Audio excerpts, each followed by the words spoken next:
ಎಲ್ಲರಿಗೂ ನಮಸ್ತೆ. ನನ್ನ ಹೆಸರು ನಿವಾಸ್ ಅಂತ. ಸೊ ತುಂಬಾ ಸ್ಕೂಲಲ್ಲಿ ನನ್ನ ನೋಡಿರ್ಬೋದು, ಟೆಡ್ಡಿ ಮತ್ತೆ ಮಿಕ್ಕಿ ಹಾಕೊಂಡು ನಾವು ಬರ್ತಾ ಇದ್ವಿ. ಸೊ ನಾನು ಹಿಂಗೆ ಮಾತೃಭೂಮಿಗೆ ಸಿಕ್ತೆ ಅಂದರೆ ನಮ್ಮ ತಂದೆ ಕಳ್ಕೊಂಡು ನಾನು 1 ವರ್ಷ ಆಗಿತ್ತು. ಸೊ ಅಲ್ಲಿವರೆಗೂ ನನ್ನ ಲೈಫ್ ತುಂಬ ಚೆನ್ನಾಗಿತ್ತು, ಒಳ್ಳೆ ಎಜುಕೇಶನ್ ನಮ್ಮ ತಂದೆ ಕೊಡಿಸಿದ್ರು. ಇಲ್ಲಿವರೆಗೂ ಇಂಜಿನಿಯರಿಂಗ್ವರೆಗೂ ಬಂದ್ವಿ. ಬಟ್ ವಿಪರ್ಯಾಸ ಏನಂದರೆ ನಮ್ಮ ತಂದೆ ನನ್ನ ಮಧ್ಯದಲ್ಲಿ ಕಳ್ಕೊಬೇಕಾಗಿತ್ತು. ಈ ನವೆಂಬರ್ ಬಂದರೆ 1 ವರ್ಷ ಆಗುತ್ತೆ ನಮ್ಮ ತಂದೆ ಕಳ್ಕೊಂಡು. ಸೊ ನಾನು ಹಿಂಗೆ ಮಾತೃಭೂಮಿಗೆ ಸಿಕ್ತೆ ಅಂದರೆ ನನ್ನ ಫ್ರೆಂಡು ಚಂದ್ರು ಇಂದ. ಸೊ ಅವನ ಮುಖಾಂತರ ನಾನು ಮಾತೃಭೂಮಿಗೆ ಬಂದೆ. ನನ್ಗೆ ಅನಿಸ್ತಾ ಇತ್ತು, ನಮ್ಮ ಅಮ್ಮನ್ಗೆ ಅನಿಸಿತ್ತು, ಇದರ ಫೀಸ್ ಎಲ್ಲ ಕಟ್ತಾರ, ನಿಜ ಆಗಲ್ಲ, ಯಾರು ಕೊಡ್ತಾರೆ ಈಗಿನ ಕಾಲದಲ್ಲಿ 1 ಲಕ್ಷ, ನಂಬಿಕೆ ಇಲ್ಲದೆ ಅಂತ. ಯಾಕಂದ್ರೆ ನಮ್ಮ ತಂದೆ ಸುಮಾರು 7-8 ಲಕ್ಷನ ಸುಮ್ಮನೆ ಏನೋ ಡಾಕ್ಯುಮೆಂಟ್ಸ್ ಇಲ್ಲದೆ ಎಲ್ಲರಿಗೂ ಕೊಟ್ಟು ಅವ್ರು ಸತ್ ಮೇಲೆ ನಮ್ಗೆ ಕೊಟ್ಟೇ ಇಲ್ಲ ಅಂತ ಅಂದ್ಬಿಟ್ರು. ಅದೆಲ್ಲ ನೋಡಿ ನಮ್ಮಮ್ಮ ಅನ್ಕೊಂಡಿದ್ರು, ಈಗಿನ ಕಾಲದಲ್ಲಿ ಯಾರು 1 ಲಕ್ಷ ಸುಮ್ಮನೆ ಏನೋ ಡಾಕ್ಯುಮೆಂಟ್ಸ್ ಇಲ್ಲದೆ ಸುಮ್ಮನೆ ನಂಬಿಕೆ ಮೇಲೆ ಯಾರು ಕೊಡ್ತಾರೆ ಅಂತ. ಸೊ ಆದರೆ ನನ್ಗೆ ಅನಿಸಿತ್ತು ನನ್ಗೆ ಕೊಡ್ತಾರೆ, ಸಪೋರ್ಟ್ ಮಾಡ್ತಾರೆ ಅಂತ. ಸೊ ನನ್ನ ಫೀಸ್ನೆಲ್ಲ ನಮ್ಮ ಮಾತೃಭೂಮಿ ಸೇವಾ ಫೌಂಡೇಶನ್ನೇ ಪೇ ಮಾಡಿದೆ. ಸೊ ನಾನು ಯಾರು ಈ ಥರ ಈ ಸಿಚುಯೇಷನಲ್ಲಿ ಬಂದು ತಂದೆ ತಾಯಿ ಕಳ್ಕೊಂಡು ಯಾರು ಇಷ್ಟಪಡಲ್ಲ. ಬಟ್ ವಿಪರ್ಯಾಸ ಏನಂದರೆ ಅವ್ರದ್ದು ಹಣೆ ಬರದಲ್ಲಿ ಇದ್ದಂಗೆ ಆಗ್ಬಿಡುತ್ತೆ. ಆದರೆ ನಾನು ಈಗ ಅನ್ಸಿದ್ದೇನೆಂದರೆ, ನಾನು ನೋಡಿರೋ ಪೇನ್ನ ಬೇರೆಯವ್ರಿಗೆ ಯಾರು ತೋರಿಸ್ಬಾರ್ದು. ನಾನು ಫಸ್ಟ್ ಬೆಳೆದು ಇದೇ ಥರ ಇರೋರಿಗೆ ನನ್ನಂತರ ಒಂದು 4 ಜನಕ್ಕೆ ಸಪೋರ್ಟ್ ಮಾಡಬೇಕು ಅನ್ನೋದೇ ನಾನು ಗುರಿ ಇಟ್ಕೊಂಡಿದ್ದೀನಿ. ಅದೇಳ್ತಾ ನಾನು ಮಾತು ಮುಗಿಸ್ತಾ ಇದ್ದೀನಿ. ಜೈ ಹಿಂದ್, ಜೈ ಕರ್ನಾಟಕ. ಎಲ್ರಿಗೂ ನಮಸ್ಕಾರ. ನನ್ನ ಹೆಸರು ಚಂದು ಅಂತ. ನಾನು ಇಲ್ಲಿ ಮಾತೃಭೂಮಿಗೆ ಪರಿಚಯ ಆಗಿದ್ದು, ನಾನು ಆ್ಯಕ್ಚುಲಿ 10th ಮುಗಿಸಾದ್ಮೇಲೆ ನಾನು ಡ್ರಾಪ್ಔಟ್ ಮಾಡಿಬಿಟ್ಟಿದ್ದೆ ನನ್ನ ಇಡೀ ಎಜುಕೇಷನ್ ಡ್ರಾಪ್ಔಟ್ ಮಾಡಾದ್ಮೇಲೆ ಒಂದು ವರ್ಷ ನಾನು ಕೆಲಸಕ್ಕೆ ಹೋಗಿದ್ದೀನಿ. ಆಮೇಲೆ ಮಾತೃಭೂಮಿ ಮಹೇಶ್ ಅಣ್ಣ ಕೆಲಸಕ್ಕೆ ನಾನು ಇಲ್ಲ ನೀನು ಓದಬೇಕು ಅಂತ ಹೇಳಿ ನನ್ನ ಇಲ್ಲಿವರೆಗೂ ಕರ್ಕೊಬಂದು ನಾನು 3rd ಇಯರ್ ಇಂಜಿನಿಯರಿಂಗ್ ಓದ್ತಾ ಇದ್ದೀನಿ. ಈಗ ನನ್ಗೆ ಯಾವುದೇ ಕನಸಿರ್ಲಿಲ್ಲ ಇಂಜಿನಿಯರಿಂಗ್ ಮಾಡಬೇಕು ಹಂಗೆ ಹಿಂಗೆ ಅಂತ. ಬಟ್ ಆಮೇಲೆ ಮಹೇಶ್ ಅಣ್ಣ ಸಿಕ್ಕಾದ್ಮೇಲೆ ಇಲ್ಲ ನಾನು ಓದಬೇಕು ಅಂತ ಓದಿ ನಾನು ಇಲ್ಲಿದ್ದೀನಿ. ಆಮೇಲೆ ಮಾತೃಭೂಮಿಗೆ ಸಹಾಯ ಮಾಡುತ್ತಿರೋ ಎಲ್ರಿಗೂ ಧನ್ಯವಾದಗಳು. ಆಮೇಲೆ ನಾನು ಕೊನೆ ತನಕ ಮಾತೃಭೂಮಿಗೆ ಚಿರಋಣಿಯಾಗಿರ್ತೀನಿ. ವಂದನೆಗಳು. LLB ಮಾಡಿರುವಂತಹ ಅಭಿ ಬರಬೇಕಾಗಂತೆ. ನಿನ್ನ ಪ್ರಶ್ನೆಗೆ ಅವನು ಉತ್ತರ ಕೊಡ್ತಾನೆ. ಓಕೆ, ಮೊದಲನೇದಾಗಿ ಎಲ್ಲ ಆಸೀನರಾಗಿರುವಂಥ ಅತಿಥಿಗಳು ಹಾಗೂ ನನ್ನ ನೆಚ್ಚಿನ ವಿದ್ಯಾರ್ಥಿಗಳಿಗೆ ನಮಸ್ಕಾರ ತಿಳಿಸ್ತೀನಿ. ನಾನು ನಿಮ್ಮ ಥರ ಇದೇ ಥರ ಒಂದು ಪ್ರೋಗ್ರಾಮು, ಒಂದು ಫಂಕ್ಷನ್ಸು ನಡೀತಾ ಇತ್ತು ಮಾತೃಭೂಮಿಯಲ್ಲಿ. ಅದೇ ಥರ ಗೊತ್ತಿದೆ. ಮೊದಲನೇದಾಗಿ ಹೇಳೋದಕ್ಕೆ ಇಷ್ಟಪಡ್ತೀನಿ, ನನಗೆ ತಂದೆ ತಾಯಿ ಇಬ್ಬರು ಇಲ್ಲ. ತಂದೆ ತಾಯಿ ಸ್ಥಾನದಲ್ಲಿ ನಿಂತಿರೋದೇ ಮಾತೃಭೂಮಿ ಆಶ್ರಮ.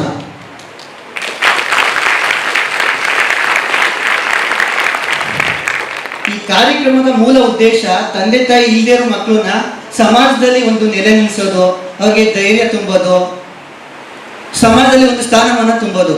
ಹಾಗೂ ಅದೇ ರೀತಿ ನೀವೆಲ್ಲ ಗೊತ್ತಿದ್ದೀರಲ್ವಾ, ಅದೇ ಥರ ನೀವು ದೊಡ್ಡಂತ ಮಕ್ಕಳ ದೊಡ್ಡ ಸ್ಥಾನದಲ್ಲಿದ್ದಾಗ ಅದೇ ಥರ ಕಾರ್ಯಗಳನ್ನ ಮಾಡ್ಕೋಕ್ಕೆ ನೆಲೆಸಿರುವಂಥ ಮಾತೃಭೂಮಿ ಆಶ್ರಮ. ಎಲ್ಲರಿಗೂ ಹಣಕಾಸು ಇರುತ್ತೆ, ಆದರೆ ಎಲ್ಪ್ ಮಾಡುವಂತಹ ಮನೋಭಾವ ಇರಲ್ಲ. ಆ ಇರುವಂಥ ಕಾರ್ಯಕ್ರಮಕ್ಕೆ ನಾನು ಫಸ್ಟು ಹೇಗೆ ಮಾತೃಭೂಮಿ ಆಶ್ರಮಕ್ಕೆ ಸೇರಿದೆ ಅಂತಂದರೆ, ನಾನು ತುಂಬ ಚಿಕ್ಕ ಏಜಲ್ಲೇ ತಂದೆ ತಾಯಿ ಇಬ್ಬರನ್ನು ಕಳ್ಕೊಂಡಿರ್ತೀನಿ. SLC ಮುಗ್ದಿರುತ್ತೆ, ಆಗ ಪರಿಚಯ ಆದಂಥ ಆಶ್ರಮನೇ ಮಾತೃಭೂಮಿ. ಈಗ ಅದು ಪ್ರೆಸೆಂಟು ನಂದು ಎಜುಕೇಷನ್ ಪೂರ್ತಿ ಪ್ರಮಾಣದಲ್ಲಿ ಮುಗ್ದಿದೆ. ಅಂದರೆ LLB ಮುಗಿಸಿದ್ದೀನಿ.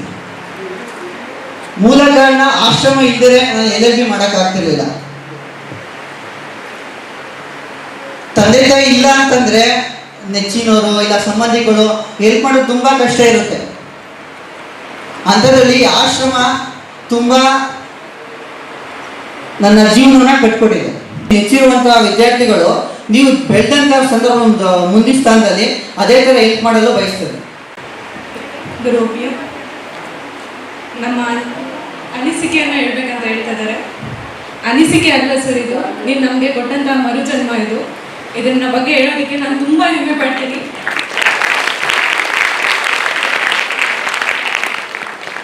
ಮೊದಲಿಗೆ ವೇದಿಕೆ ಮೇಲೆ ಆಸೀನರಾಗಿರುವಂತಹ ಎಲ್ಲ ಗೌರವಾನ್ವಿತ ಮುಖ್ಯ ಅತಿಥಿಗಳು, ಅವರೆಲ್ಲರ ಪಾದಕ್ಕೆ ನಾನು ಹಣೆ ಹಚ್ಚಿ ನಮಸ್ಕರಿಸುತ್ತಾ ನನ್ನ ಮಾತುಗಳನ್ನ ಶುರು ಮಾಡ್ತೀನಿ.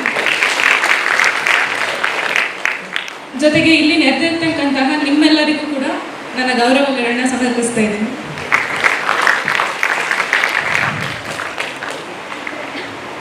ಅದ್ವಿಕಾ ಎಂಬ ನಾನು ಪ್ರಸ್ತುತ 2ನೇ ವರ್ಷದ MBBS ವಿದ್ಯಾರ್ಥಿಯಾಗಿದ್ದೀನಿ Shri Chamundeshwari medical college hospital and research ಇನ್ಸ್ಟಿಟ್ಯೂಟಲ್ಲಿ. ನಾನಿವತ್ತಿಲ್ಲಿ ನಿಂತಿದ್ದೀನಿ ಅನ್ನೋದಕ್ಕೆ ಕಾರಣ ಮಾತೃಭೂಮಿ ಸೇವಾ ಫೌಂಡೇಶನ್. ಇದನ್ನು ನಾನು ಯಾವಾಗಲೂ ಮರೆಯೋಕ್ಕಾಗಲ್ಲ. ಇದು ನಮ್ಮ ಉಸಿರಾಗಿದೆ. ಇವತ್ತು ಮನೆಯಲ್ಲಿ ತಂದೆ 20 ವರ್ಷದಿಂದ ಡಯಾಬಿಟಿಸ್ ರೋಗದಿಂದ ಬಳಲ್ತಾ ಇದ್ದಾರೆ. ಜೊತೆಗೆ ವೃತ್ತಿಯಲ್ಲಿ ಆಟೋ ಚಾಲಕರು. ತಾಯಿ ಮನೆಯಲ್ಲೇ ಟೈಲರಿಂಗ್ ಮಾಡಿಕೊಂಡು ನಮ್ಮನ್ನ 10th ವರ್ಗು ಓದಿಸಿದ್ರು. PUCಗೆ ಮತ್ತೆ ಸಾಲ ಮಾಡಿ ಓದಿಸಿದ್ರು. ಎಲ್ಲರ ಮನೆಯಲ್ಲೂ ಅದೇ. ನಮ್ಮಂಥ ಮಿಡಲ್ ಕ್ಲಾಸ್ ಫ್ಯಾಮಿಲಿಗೆ ಫಸ್ಟ್ ಬರೋ ಹೊಡ್ತಾನೆ ಎಕನಾಮಿಕ್ ಫಿನಾನ್ಸ್ ಪ್ರಾಬ್ಲಮ್. ಇಲ್ಲಿ ಕೂತಿರೋ ಎಲ್ರಿಗೂ ಕೂಡ ಒಂದೊಂದು ದೊಡ್ಡ ಕನಸಿದೆ. ಅದೇ ರೀತಿ ನನಗೂ ಕೂಡ ತುಂಬ ದೊಡ್ಡ ಕನಸು. ನಾನು MBBS ಮಾಡಬೇಕು. ಚಿಕ್ಕ ವಯಸ್ಸಿಂದ ಇದೊಂದು ದೊಡ್ಡ ಕನಸು ನನಗೆ. ಆದರೆ MBBSನ ಮಾಡೋದು ಅಷ್ಟು ಸುಲಭನಾ?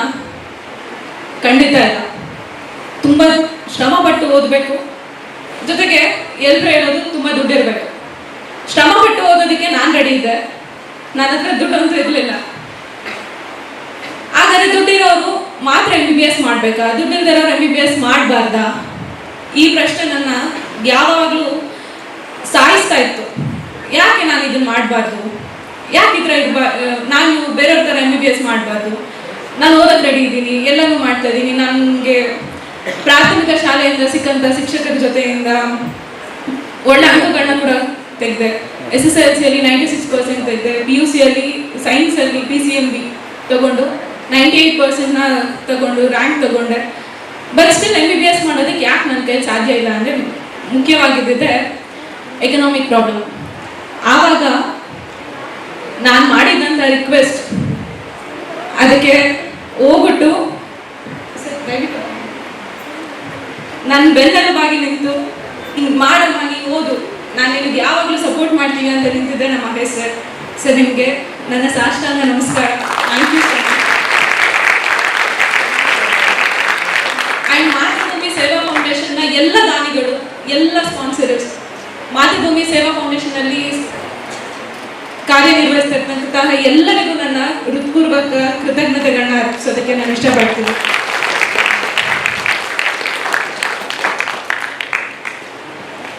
'21st century is the century of knowledge ಅಂತ ಅಂತಾರೆ.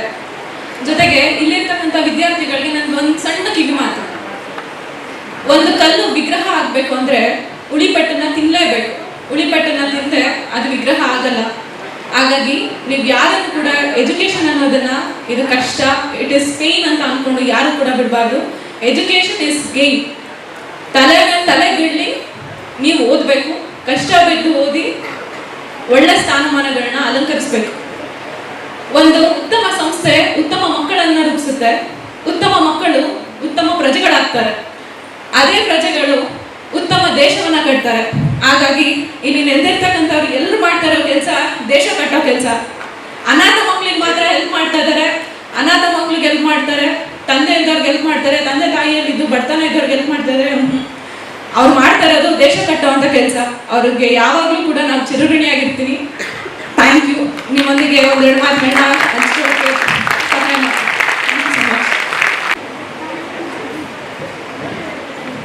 ವೇದಿಕೆ ಮೇಲೆ ಆಸೀನವಾಗಿರುವಂತಹ ಎಲ್ಲ ಶಿಕ್ಷಕರಿಗೂ ಗಣ್ಯವ್ಯಕ್ತರಿಗೂ ನನ್ನ ವಂದನೆಗಳನ್ನು ತಿಳಿಸ್ತಾ, ಮಾತೃಭೂಮಿ ಸೇವಾ ಫೌಂಡೇಶನ್ ಅಂದರೆ ಅದು ಒಂದು ಸಂಸ್ಥೆಯಾಗಿ ಎಷ್ಟೋ ಮಕ್ಕಳ ಪಾಲಿಗೆ ಒಂದು ಕನಸನ್ನು ನನಸು ಮಾಡಿಕೊಡುವಂಥ, ಎಲ್ಲರ ಜೊತೆ ಕೈ ಜೋಡಿಸಿ ಎಲ್ಲ ಮಕ್ಕಳಿಗೂ ನೂರಾರು ಕನಸುಗಳಿರುತ್ತೆ.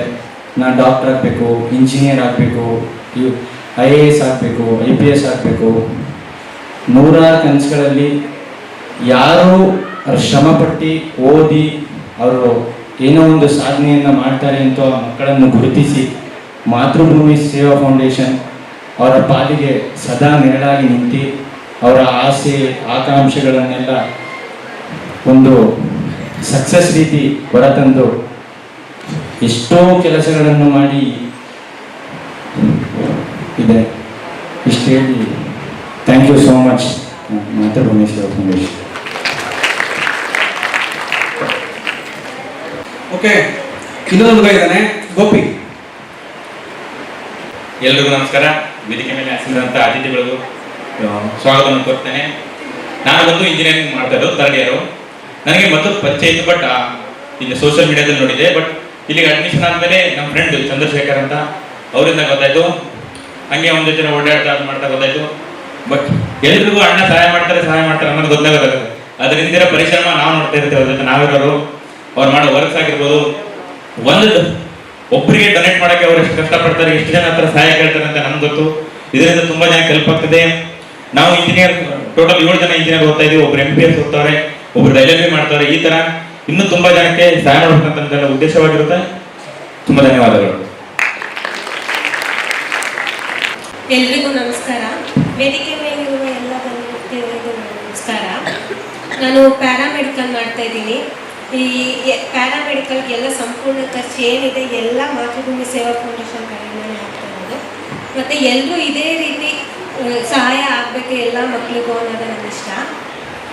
ಯಾರ್ಯಾರು ಓದಬೇಕು, ಇನ್ನೂ ಚೆನ್ನಾಗಿ ಓದಬೇಕು, ಇಲ್ಲ ಮನೆ ಕಡೆ ಒಂದೊಂದು ಕಡೆ ನೀಟಾಗಿ ಫೆಸಿಲಿಟಿ ಇರಲ್ಲ ಓದಬೇಕು ಅಂದರೆ, ಅಂಥ ಮಕ್ಕಳಿಗೆಲ್ಲ ತುಂಬ ಉಪಕಾರ ಆಗುತ್ತೆ.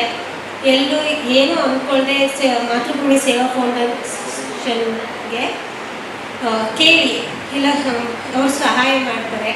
ಮತ್ತು ಯಾರು ಮನೆಯಲ್ಲೇ ಹಿಂಗಿದೆ, ಓದೋಕ್ಕಾಗಲ್ಲ ಮುಂದೆ, ಆ ಥರ ಏನು ಅಂದ್ಕೊಳಕ್ಕೆ ಹೋಗ್ಬೇಡಿ. ಓದಲೇಬೇಕು, ಏನೇ ಆಗಲಿ ಓದಬೇಕು. ನೀವು ಓದಿಲ್ಲ ಅಂದರೆ ಮುಂದೆ ಏನೂ ಮಾಡೋಕ್ಕಾಗಲ್ಲ, ಅದು ನನಗೆ ಗೊತ್ತಾಗಿದೆ. ಮತ್ತು ಎಲ್ಲರೂ ಅಷ್ಟೇ, ಏನು ಅಂದ್ಕೊಂಡಿದ್ರು ಅದ್ರ ಬಗ್ಗೆ ಚೆನ್ನಾಗಿ ಗಮನ ಹರಿಸಿ ಓದಿ ಚೆನ್ನಾಗಿರಿ. ಮತ್ತು ಮಾತೃಭೂಮಿ ಸೇವಾ ಫೌಂಡೇಶನ್ ಕಡೆಯಿಂದ ಏನೇ ಸಹಾಯ ಬೇಕಿತ್ತು ಕೇಳಿ ಮಾಡ್ತಾರೆ. ಮತ್ತು ಎಲ್ಲರೂ ಚೆನ್ನಾಗಿ ಓದಿ.